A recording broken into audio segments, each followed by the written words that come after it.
eat? Are we going to cook something? So my father had somebody that he used to sell to us paintbrushes. So we went to him, we looked him up, and we slept on the floor, naturally. He was a poor guy. I mean, we did not expect anything. And then we rented something, an apartment, and the Russians came, and we needed for the offices, you can't live here. So lived in a small room, half the size as this living room. We brought 2 mattresses. Most people slept on straw. We had mattresses, so we took the 2 mattresses. And that's how we slept. What were your little siblings, your brothers and sisters? All together, we were all together.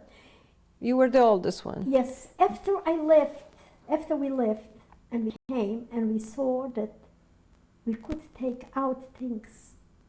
My father said, I think the following day or 2 days after, he's going to go with my older brother back. And they went back and they loaded again a wagon. If you wanted to take a lot of the dyes, the dye to dye the clothes, because this was very expensive and the peasants needed them. And 1 kilogram was maybe 50 zlotys, which was a lot of money. They packed as much as they could, and they passed the border, but at the border, one German took off from my father a coat that had a fur lining. I don't know what it was, like little tails. He took it away. He had a bag of sugar, he took it away. He took away certain things, and then they let him go. And they came. And we used to go out when it was a day where the market is, still on the Russian side. We used to sell a box, and that's how we lived. You did not have anything to do. There was no way to make a living. Whatever you had, you used it. And then my mother said she's going to go. And we said, why are you going to go? What are you going to take? She was very ambitious. And she went, she didn't listen. She left me, we were 5 children. 1 day, 2 days, 3 days, 4 days, 5 days, my mother's not back. Later on she told us, when she came back after a week, that she went to the house and there was a lock, and it was it's like a plumber. It was like the police puts like you take special delivery letters used to have like a stamp from wax from some, that you cannot go in. And she told one of the Polish militia that this is her house, she would like to go and get something. So he says, each, go. So she took off the lock, she went in. And she was arrested. And they put her into that building in the center that I told you on the bottom there, underneath is a jail. And she stayed there, and every day they didn't feed her for 2 days. And they said, you're going to get killed, you're going to get killed. She told me that the Germans, they occupied, they were the owners there. And once she saw somebody pass, and she called him, it was a customer of ours, a Polak. As a matter of fact, I asked about him when I was there. What's his name? Brostek. Panie Brostek. He used to speak Yiddish like a Jew. And he looks at the window, he says, Panie Rubinstein, co pani tutaj robi? What are you doing here? And he was afraid to go near also. I mean, they in the beginning, they were afraid just as well. And she told him, you know, that several times he brought her pieces of bread. Once she saw him go up, and she thinks that maybe he said something, I don't know, that either he knows her, maybe yes, maybe no, but that's the feeling that she had. And one day they came and they let her go. And she walked around and she saw one Jewish woman, and she says, you're still sitting here? It happened that 520 Jews remained. One had a factory of vinegar, one had another business. They were afraid to, they didn't want to leave everything. And she walked in there and she said, why are you sitting there? Why don't you leave? Take a look. You cannot go out. You can over there. You go free. It's not good, but you walk free in the streets on the Russian side. At least you're safe with your life. And she put on a kerchief and she put a piece of bread, make believe that she's like a peasant woman, dressed like a peasant woman. And she walked through the border. They probably thought that she's a Polish, with a rolled-up sleeve. She made believe that she's, like a Goya. And then she walked to one city, and then she came home. It took maybe 8 days, 9 days. And she didn't bring nothing. It was stupid to do. We stayed in that city till that was 1939 still. Were you issue any papers at that time? Any? Who's going to issue papers? Nobody. But eventually in 1940, the Russians had ordered a registration of all the refugees, in other words, the ones that came from the German side. A lot of people, a lot of Jews from the bigger cities, they went willingly to Russia because they agitated and they said, we'll give you work, and it's true. They gave them, they sent them by train, they received them in Russia, deep in Russia, they received them with music, with orchestra, they gave them spending money for the first week. Very nice. Where you were too? No, we were still there in that town. When they had the registration, there was a questionnaire. Where do you want to go? They did not say when. We assumed it's after the war. After the war, like the war is going to end and Poland's going to be Poland and everything is going to be normal. Either you want to go home, either you want to become Russian citizens. 3 times my father changed. He didn't know what to do. But we saw already, we had a chance to see the Russian people, the ones that stayed in the city. They watched you, they were very nasty. This was the real elite from the Communist Party. But there was one thing, if you took a Russian passport, you had to go away 100 kilometers away from the border. In other words, nobody is allowed to live closer than 100 kilometers of the original Russian-Polish border. Even in Russia, they have a certain distance where the regular population lives and the sworn people.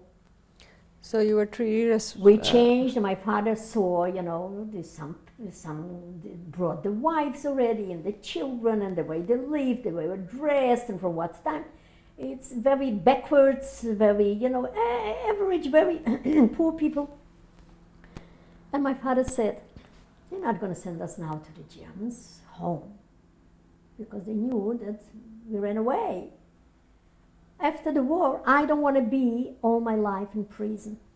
We call Russia, let's say, a prison that once you take a passport, you can never leave Russia. That was a fact.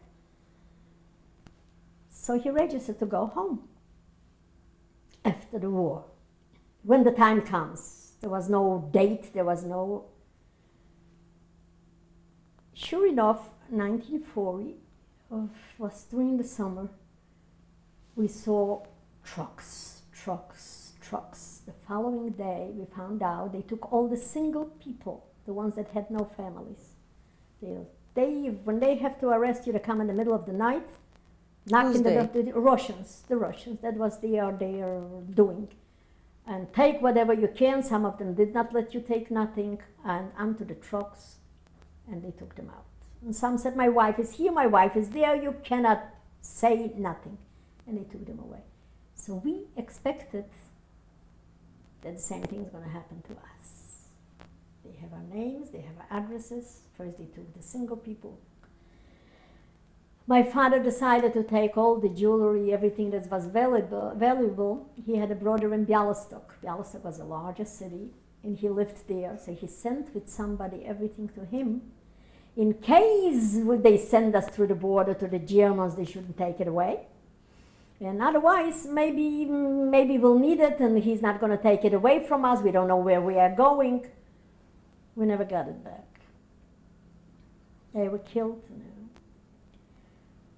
And sure enough, after a week, they knocked on the door and they took us out in the middle of the night. And the trains, the cattle cars, not passenger trains, and the railroad station. And they took everything. So we were lucky that somebody said, take whatever you can, you can use it. And some people, some soldiers said, skore, yes, faster, they didn't even let you take it. What did you take with you? The bedding, clothing. You went with...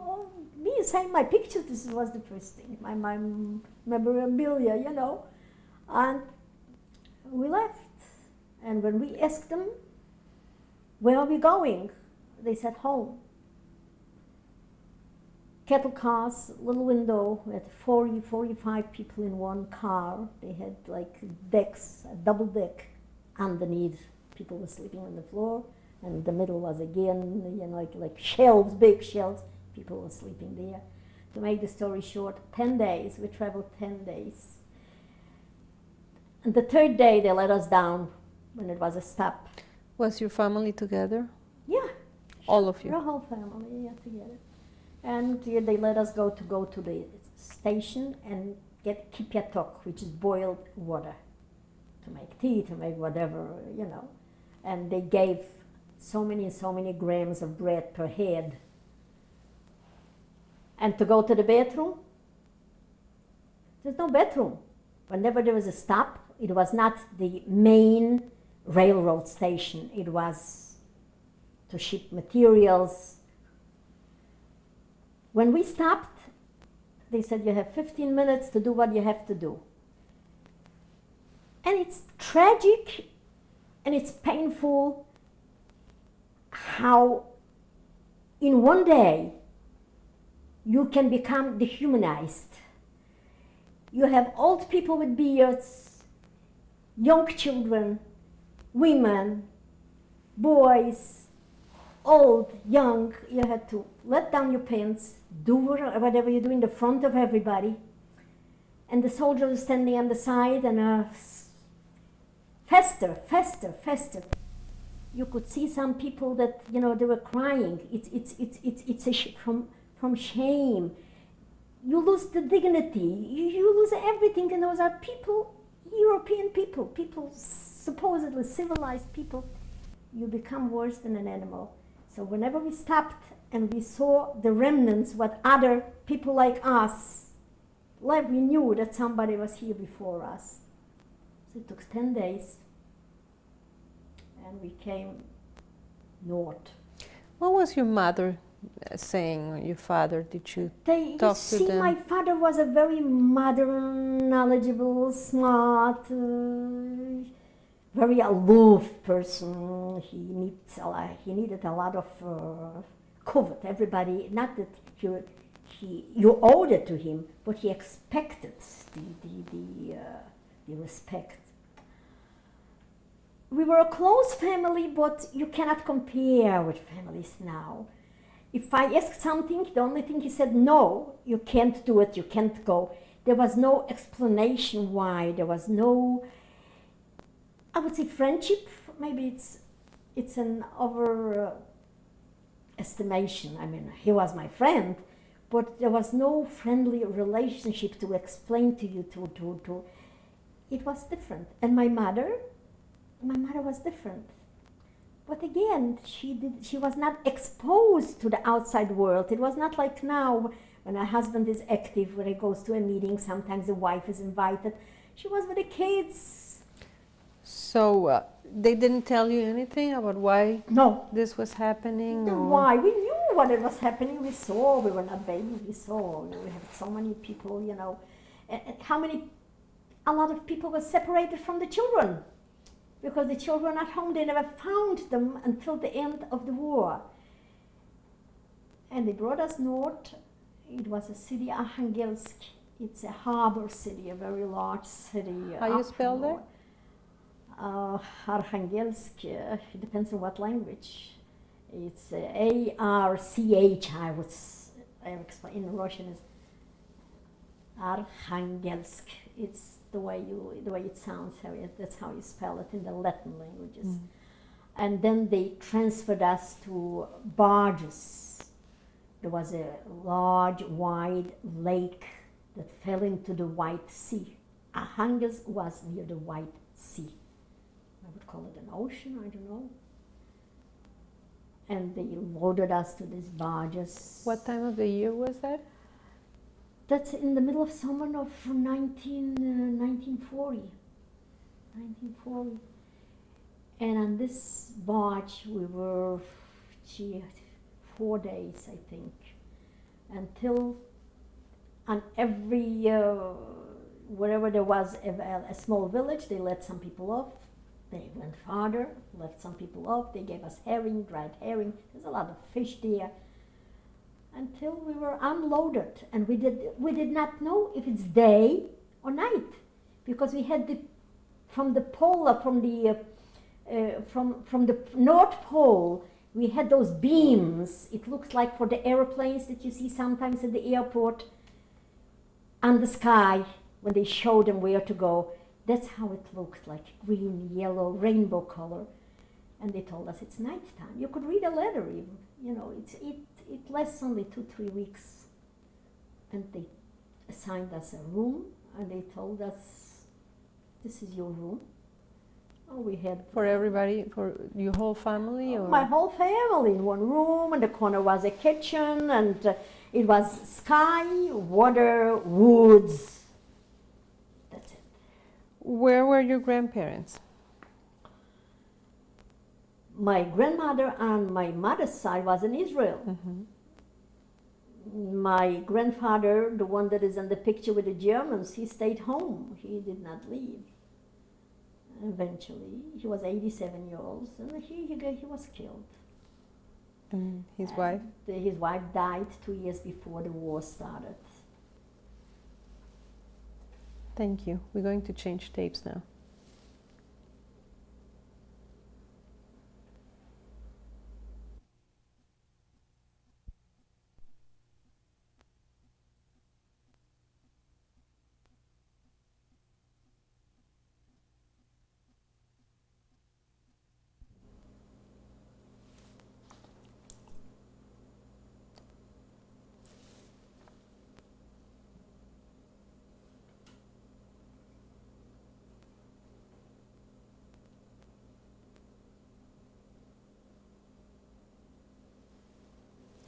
Tape number 4, February 12, 1997, Frida Steiner Rubenstein.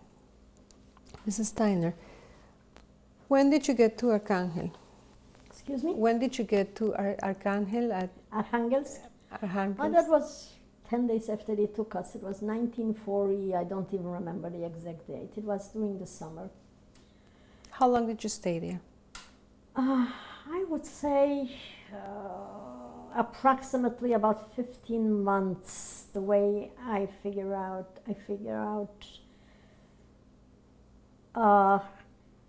We came there. They took us right away to work, and the only work that you had there is in the woods. The men used to chop down the trees. The women used to chop off the branches. Then we had to make a fire and burn the branches. They made a road to take out the logs from the woods. There were certain places that the person was never there. It's like jungles. But that was the work. Summertime you could not go in there, inside, because there were swamps. You would go up to the knee into the swamps.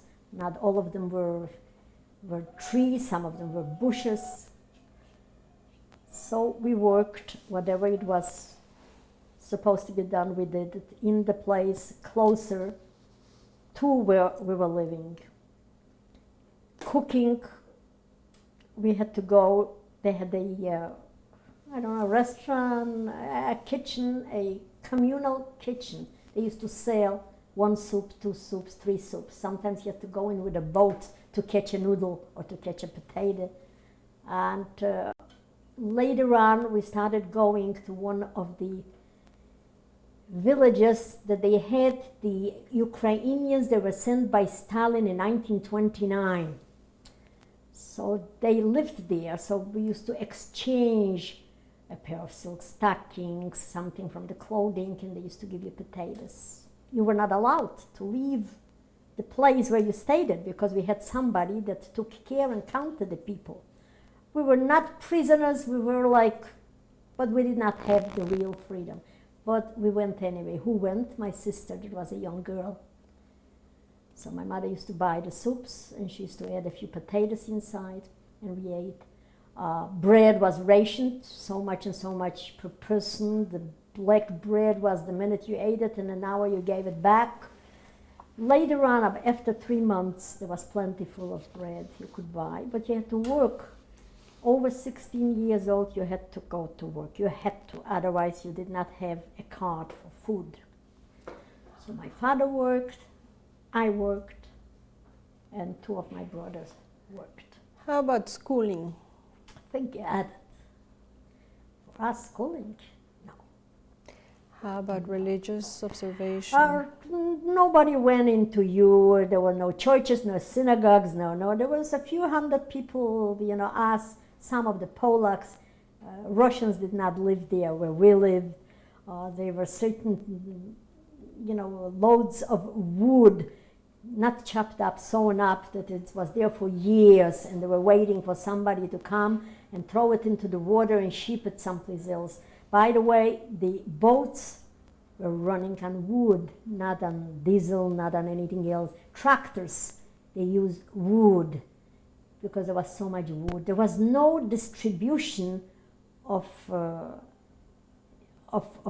oil, coal. If one state had more, to ship it someplace else. There was one line only, railroad station, very, very primitive. We stayed there, well, before I say how long we stayed, we used winter time, my God, cold is not the word. We were not prepared for it. We went to the woods to work when it was frozen. Then it was access, the tanks that dragged the wood out from the woods. The logs? Everything was like on sleds, because a truck with wheels could not go. But we walked. We started from the 1st kilometer and ended up to the 10th kilometer walking. And snow. We sent the first one, went first, and then we went in his trail, and walked. On the way back, we could not find, if not of the lake, we would have gone lost. But the lake was away because the wind blew the snow from one side to the other. Were you guarded or were you? No, not guarded. The single people, the ones that they sent before us, they were guarded. They were more like prisoners than we were. Did you get paid? Yes, we did get paid. How much? Oh, no, it's just for the bread. The bread was government price. It was not market price, so it was pretty cheap. But meat, they sold sometimes pig meat, but who could afford it? And we wouldn't eat it. My father wouldn't eat it.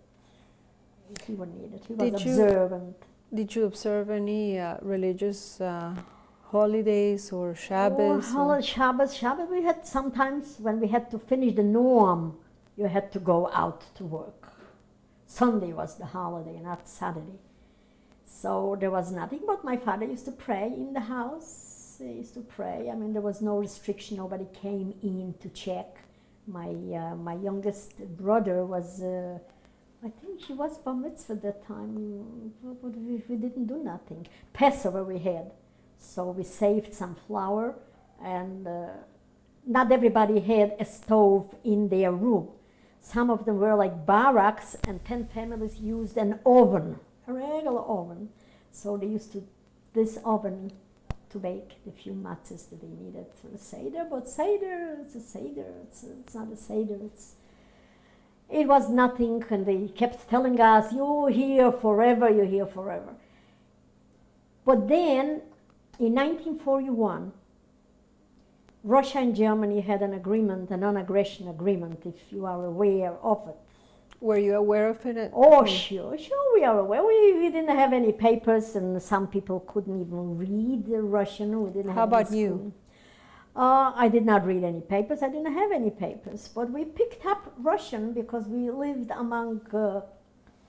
We heard Russian while we were still in Poland, where the Russians were. We picked up a few words. My mother knew Russian because she was, before the first war, she was occupied by the Russians. So she wrote Russian and she spoke Russian. But we managed. What language were you speaking among yourselves at that time? Yiddish. Everything is Yiddish. The ones that spoke Polish, I had friends that they spoke Polish. They came from Warsaw, they spoke Polish. And Russian, when you went to buy something, you had to speak Russian. So part Polish, part Russian. It's a little similarity, not much. 1941, we found out that the war broke out. In other words, that Germany went through the border and occupied. On the fourth day, they were already in Minsk, which is already in Russia. It was by surprise. How did you find out? Well, I don't know. Either the leadership there. We did not have radios. We did not have television. But people had newspapers. We found out. You knew what's happening. You knew more or less. You knew it went by mouth from one to the other. So it was war. First of all, we saw already boats full of wounded soldiers. They brought them to Archangels because the war was going on in Europe. And they had already refugees also, mostly the elite that they had to leave. They were close to Leningrad already, we knew, because they stopped. When the boat stopped. What were you thinking at that time? The Russians said, the ones that were there, the leadership, it was a few people. They claimed that the Jews and the Polish people are happy. What happened? They saw in everybody's behavior sort of hope. And in a way, it was true. We thought, not that we were happy that Germany attacked Russia. No. But somehow, subconsciously, some hope developed in your background, in the back of your head, that maybe if something is going to happen, maybe we have a chance that the war is going to end, and maybe we'll get out of here. The first thing is to get out of that cold weather. So, what you get used to things, you live with memories. You go to work in the morning, sometimes 7 days a week. At night we used to gather in one of the barracks. We became friends. We used to sit and sing. First thing is singing. We used to sing, who remembers this song, who remembers that song, who remembers this song, who remembers that. So it was fun, not fun, but it's a break. Otherwise there was nothing to do. You could not go to a movie, you could not go for a walk, there was nothing, absolutely nothing to do. You had no books to read. The only time you could take off from work is when you had a certain height of temperature. So they had like an ambulatorium. There was a woman doctor, and she gave you something. A lot of people suffered from the blindness. I don't know, in Polish you say kurza ślepota. In other words, when it gets dark, you don't see. But during the day, you can see. There's a lack of a certain vitamins. So what I used to give is the fish oil. And that, in a way, cured it. Were you ever sick? You? Sick, I cannot say. I had a cold once, that I had fever. So I had to have a written note from the doctor, and I was allowed to stay home. Well, how about your name? Did you keep your name? Oh, sure. I was, not Rivka, I was Riva Rubinstein Benjaminovna. It went on the father's name. That's how. Riva? Riva Rubinstein Benjaminovna. How long did you remain there? Till the war started, 1941, July, maybe June. And then also again registrations. They gave us a document. They called it in Russian "Удостоверение." In other words, it's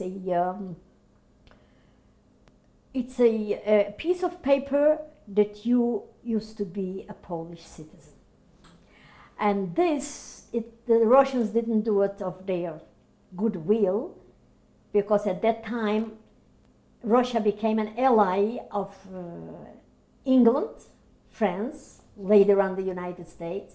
They had a Polish consulate in exile in London. And they were talking politics. They had a lot of Polish people that all the officers, the military, they all were sent to jail, all to these camps. There was labor camps and very hard conditions. Let's stay where you were, and from your point of view.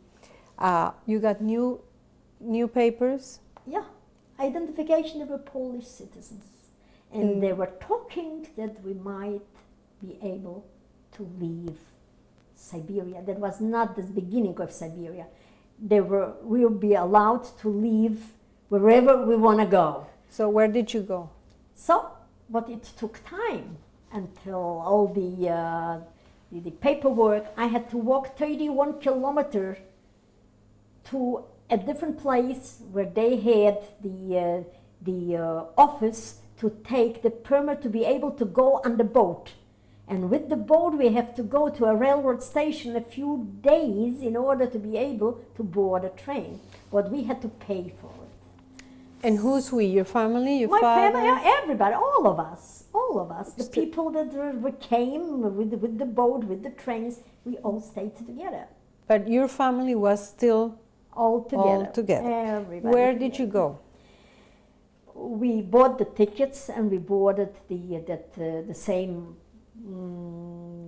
boat. It's not a boat, it's the barge. And we went to the railroad station. Everybody took whatever they had and we went there. When we came there, we all had to chip in and pay for a car. And the car was attached to a locomotive that goes south. The only thing we wanted is get out of here and go south. And he started to talk to us. We'll give you different work, and we'll give you this, and we'll give you that. Where did you go? I need to know. South. And where did you go? Sometimes we found ourselves standing in the middle with no locomotive. So tell me the place. After